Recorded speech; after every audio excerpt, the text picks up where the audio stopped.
Jamaah sekalian yang dimuliakan Allah Subhanahu wa taala, begitu indahnya kita mendalami dan mempelajari sirah Nabi Muhammad sallallahu alaihi wasallam.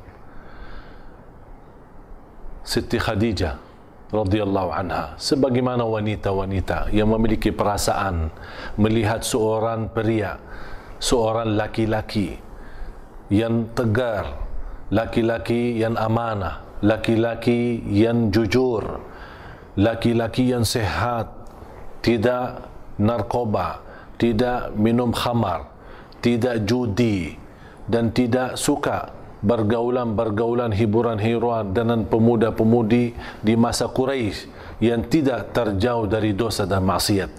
Hanya Nabi Muhammad SAW menjauh dari semua kalangan dan lingkungan yang seperti ini, yang membuat banyak wanita-wanita yang lebih cantik daripada Siti Khadijah yang mereka semua berkeinginan mendapatkan Rasulullah SAW. Bagaimana cara Siti Khadijah bisa menjadi calon isterinya, sedangkan Rasulullah SAW di masa mudanya beliau, masa Rasulullah SAW dan usianya 25, sedangkan Siti Khadijah radhiyallahu anha usia 40 tahun. Tapi dia tahu dan meyakini Rasulullah SAW walaupun seorang pemuda, tapi kedewasaan fikirannya, akalnya jauh lebih dewasa daripada usia beliau sendiri. Dan beliau bukan orang lelaki, bukan orang laki-laki yang tertarik kepada kecantikan wanita dalam tampilan badannya atau dalam tubuhnya. Tapi Rasulullah SAW memilih menjadi suami untuk seorang wanita yang bisa hidup bersamaan dengan mawaddah wa sakinah wa rahmah. Karena Rasulullah SAW di masa muda beliau berkeinginan nikah dengan seorang wanita yang bisa memiliki bersamaan dalam kehidupan, dalam senang maupun susah, dalam bahagia maupun gelisah, dalam kekayaan maupun kesusahan dan miskin. Itulah inti daripada pernikahan. Sampai Siti Khadijah semakin cinta kepada Rasulullah SAW karena Rasulullah SAW pernah menjadi berdagang dengan uang titipan Siti Khadijah yang dimodali oleh Siti Khadijah untuk usaha Siti Khadijah sendiri, yang sendiri Rasulullah SAW yang urusi dan menjadi berdagang untuk Siti Khadijah. Melihat begitu berkahnya yang terlimpah di harta Siti Khadijah sejak Rasulullah SAW menjadi berdagang dengan modal harta Siti Khadijah, membuat Siti Khadijah justru jatuh cinta lagi, bertambah cintaannya, bertambah menjadi keimpian-impiannya bagaimana bisa menjadikan Rasulullah SAW ini sebagai jodohnya. Walaupun usia Siti Khadijah jauh lebih tua daripada Rasulullah sallallahu alaihi wasallam. Ada seorang bernama Nafisah, seorang pendamping Siti Khadijah, seorang pelayanan Siti Khadijah, seorang pembantu Siti Khadijah yang pernah Siti Nafisah sangat mengerti keadaan dan perasaan Siti Khadijah, yang membuat Nafisah sendiri menawarkan, bagaimana kalau saya yang menceritakan, kalau bahasa kita, biar aku yang lobby kepada Rasulullah SAW untuk menikahi dan melamarmu Siti Khadijah. Siti Khadijah hanya senyum dan rasa malu, dan Siti Nafisah mengerti bagaimana keadaan dan cintanya Siti Khadijah kepada Rasulullah sallallahu alaihi wasallam.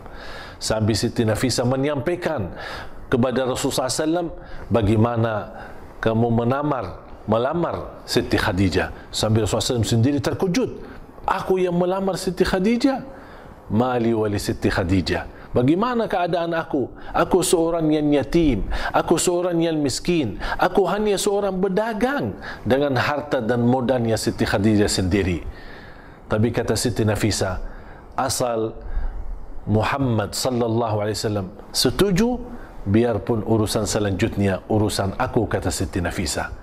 Begitu semangatnya Rasulullah SAW untuk menikah, dan Siti Nafisah menyampaikan bagaimana bersetujuan dan bersediaan Rasulullah SAW untuk menikahi Siti Khadijah. Begitu mendengar berita, membuat Siti Khadijah bertambah gembira, bertambah senang, bertambah bahagia, karena dia bisa mengalahkan wanita semua yang ada di kalangan dan di kota Makkah.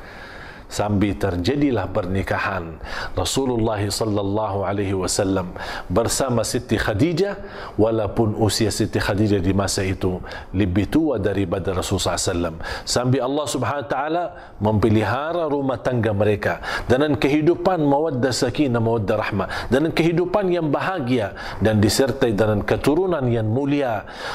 Siti Zainab, Siti Ruqayyah, Siti Ummi Kalthum, Siti Fatimah, anak perempuannya Rasulullah sallallahu alaihi wasallam, yang begitu Rasulullah SAW melihat kehidupan dalam rumah tangga. Begitu Siti Khadijah merasa bahagia memiliki suami yang dikenal oleh kalangan Quraisy, orang yang paling amanah, yang paling jujur. Bagaimana melihat suaminya berlomba-lomba, bermain-main, berhiburan-hiburan bersama 4 anak wanitanya. Siti Khadijah, anak yang disayangi oleh Rasulullah SAW. Bagaimana Rasulullah SAW bersama bergaulannya bersama anaknya sendiri. Bagaimana Rasulullah SAW bersama Siti Zainab. Bagaimana Rasulullah SAW kan dalam kasih sayang kepada Siti Ruqayyah. Bagaimana Rasulullah SAW dalam rasa cinta kepada Siti Ummi Kalthum. Bagaimana Rasulullah SAW bersama dan rasa kagum dan agung terhadap anaknya tercinta Siti Fatimah. Begitu kehidupan rumah tangga yang makmur, yang berkah Rasulullah SAW bersama Siti Khadijah, bersama anaknya.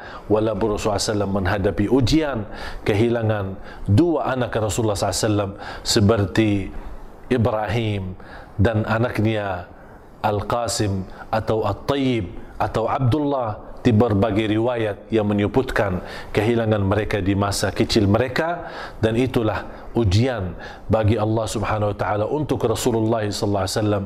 Tapi Rasulullah SAW orang yang menghadapi tantangan dengan kekuatan sabar. Karena ini semua Allah memberikan pendidikan, dan Rasulullah SAW Allah memberikan latihan supaya beliau sudah siap membawa amanah, amanah yang lebih besar daripada gembala kambing, menjadi amanah membawa nubuwah, membawa risalah, membawa wahyu Allah Subhanahu wa taala untuk seluruh manusia.